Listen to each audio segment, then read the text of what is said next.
Nobody heard him, the dead man, but still he lay moaning. I was much further out than you thought, and not waving, but drowning. So this poem starts off with a very absurd image, one which you could almost expect a first-time reader to assume what they are about to read is a work of Doggerel, a very badly written poetry. Because dead men, of course, as I'm sure has already occurred to you, cannot moan. But Stevie Smith here shows us a dead man moaning. Nobody heard him, the dead man, but still he lay moaning. And he's not just moaning, he's still moaning. She's putting a very sarcastic attitude towards seeing this dead man. He really just keeps on moaning. When we say that someone is still doing something, we're saying he just keeps doing it. He just won't stop. I was much further out than you thought, and not waving, but drowning. Nobody heard him, the dead man, but still he lay moaning. I was much further out than you thought, and not waving, but drowning. So he's saying, here he has been all this time, out on the ocean, and people were thinking he was waving. They were thinking he was having fun, that he was out waving to them, saying, look at me, I'm in the water, I'm having such a good time, why don't you come in with me? But actually the whole time he was drowning. Poor chap, he always loved larking, and now he's dead. It must have been too cold for him, his heart gave way, they said. Now let's notice with this stanza how casual the poet is being about apparently a poem about someone who's dead, and in reality a poem about depression. Nonetheless, she presents us with lines that are very offhand and unserious. Poor chap. This is a guy who's drowned. He's telling us, he's dead. Well, he's dead and he's telling us he's drowning. He perhaps doesn't realize he's already dead.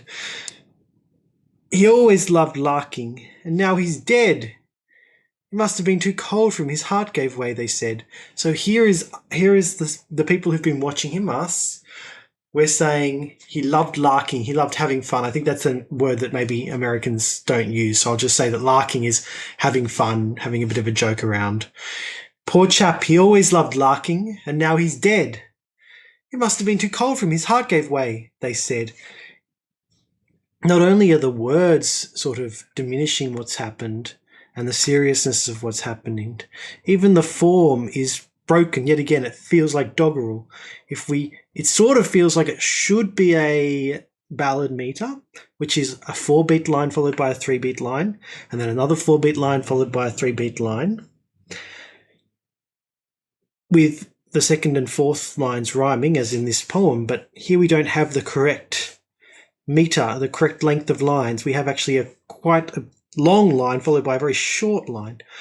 Poor chap, he always loved larking. So here we can see that he always loved larking. He always loved larking. We have a 3-beat line and then a 2-beat line.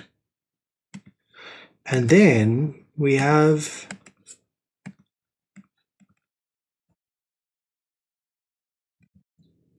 it must have been too cold for him. His heart gave way, they said. So we can see what she's done there, right? This is actually a play on the ballad meter, which some poets do sometimes, where you do 3 beats and then 2 beats. Instead of 4 beats and then 3 beats, you do a sort of similar, still you're moaning, you sort of do a similar style of long then short, but not, the 2 lines aren't supposed to be particularly different in length. But what we get with this 6th and 7th line 7th and 8th line, I should say. It must have been too cold for him. His heart gave way, they said. So we get a 6-beat line followed by a 1-beat line. Which really emphasizes the awkward style that she's trying to present to us, the awkward way of speaking, the fact that the speakers are not really taking any of this very seriously. The guy's died, but they're calling him poor chap. They're saying he always loved larking and now he's dead. It must have been too cold for him. His heart gave way. They're treating it as just a normal everyday occurrence that was a bit unexpected because he seemed like such a happy guy. Oh, no, no, no. It was too cold always. Still the dead one lay moaning. I was much too far out all my life, and not waving, but drowning. So do we have the same beats here? Oh, no, no, no. It was too cold always. Yeah. Oh, no, no, no. It was too cold always. Yes, we have a 4-beat there, and then still the dead one. Still the dead one lay moaning, and then 3. So that's sort of normal ballad meter. I was much too far out all my life.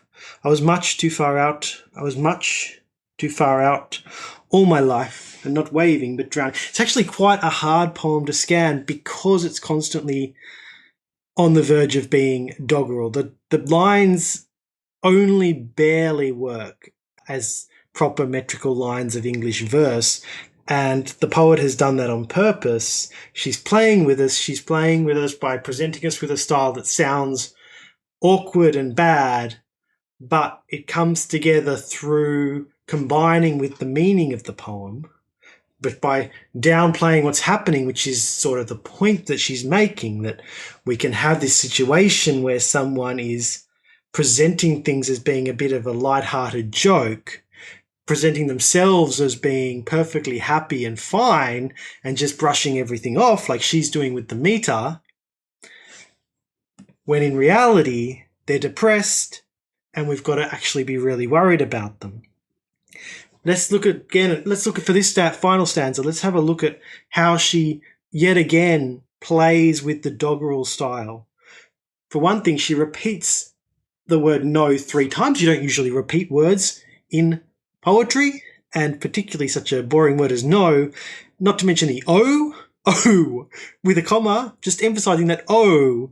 It's very absurd in a poem. A poem is a thing where you're supposed to focus on every individual word and the individual power of each word and the subtle associations. And she's taken up 2 beats of this line, half the line, on oh no, no, no. She could have just said oh no, but she goes oh no, no, no, no. She's really emphasizing the silly nature of her poem. It was too cold always. Still the dead one lay moaning. Then she gives us this ridiculous parenthetical where she re-emphasizes the absurd image she started with. Still the dead one lay moaning. I was much too far out all my life, and not waving but drowning. And just the way that he's talking as well, he's still saying it so matter-of-factly. This guy is, not only is he dead, but he's still laying there in the ocean that he's drowned in, having a moan. But he's talking in this cool, offhand manner about what's happened in a poem that sounds like doggerel, sounds completely silly, but is actually intensely beautiful, because we go through this in life. We see people who are presenting themselves as happy and joyful when actually they're miserable inside. We have to look out for the signs of these people who are making these offhand comments, these silly doggerelish sort of statements that don't make too much sense, that maybe sound a bit absurd, and actually under the surface something's bubbling and we need to actually help them. They're not waving to us, they're drowning. Nobody heard him, the dead man, but still he lay moaning. I was much further out than you thought, and not waving but drowning. Poor chap, he always loved larking, and now he's dead. It must have been too cold for him, his heart gave way, they said. Oh, no, no, no. It was too cold always. Still the dead one lay moaning. I was much too far out all my life, and not waving but drowning.